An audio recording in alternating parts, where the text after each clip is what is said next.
If you want to pay with Samsung Galaxy S26, then you need to know two things. The first one is how to find NFC, and the second thing is how to set up the wallet app, which will keep the information about our payment cards. So, first the NFC, you just have to open the settings and go to connections in order to find the NFC option in here. You can just simply turn it off or turn it on by tapping on the switcher. You can also tap on this option itself in order to go into these settings. And of course, NFC has to be enabled every time you want to make a payment. It does not have to be enabled all the time, but definitely when you want to pay with your phone. And secondly, while we are in NFC settings, we can also go to default wallet app, which actually is set to Samsung Wallet. Usually this app is set up instead, but I'm gonna show you how to set up with the Google Wallet instead, because first of all, it's just better, in my opinion, in my humble opinion, it is just better. It works in most of the countries, unlike Samsung Wallet, where in Samsung Wallet, in some countries it might not work at all. So I just think that Google Wallet is the safer and better choice. So how to now set up the wallet app? Well, we need to get the Google Wallet app. You can check the Google folder if you have the app installed. However, most likely it is not installed for you.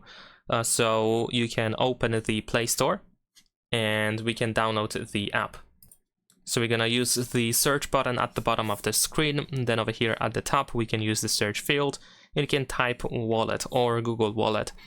And of course, we should be able to easily install the app. Now, once you install it, we're gonna open it. We can agree to let the app send notifications to us. And over here, we're gonna use this plus button in the bottom right corner, and then we have payment card. And now you can open the rear camera. I mean, it should open the rear camera, so you can scan the details of your credit or debit card. You just simply point at your card in order to get all the details, or most of them. But if you have issues with scanning this information, you can tap on enter details manually. And then in here we can fill these fields in. And then we're gonna use save and continue. And in some cases, your payment card is going to be added immediately. In some cases, your bank might require you to go through a verification step. So you will have to wait for that.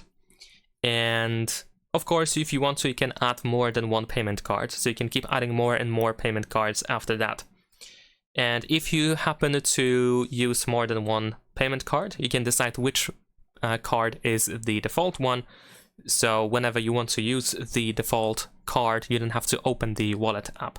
So once you have at least one card added into the Google Wallet app, now you can use your phone to pay. So in order to do that, once you, for example, are in a store, you want to pay with your phone, first of all, remember about the NFC button. So you need to make sure that it is enabled.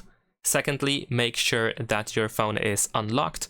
And third is the third thing that you need to remember is that if you want to pay with a payment card that is not the default one, you need to open the wallet app. However, if you have just one card, or if you want to pay with the default card, you do not have to open the Google Wallet app. And now you just place your phone on top of the terminal, just like you do with your payment card. And you should be able to pay with your Samsung Galaxy S26. And that is pretty much it. Leave a like and subscribe.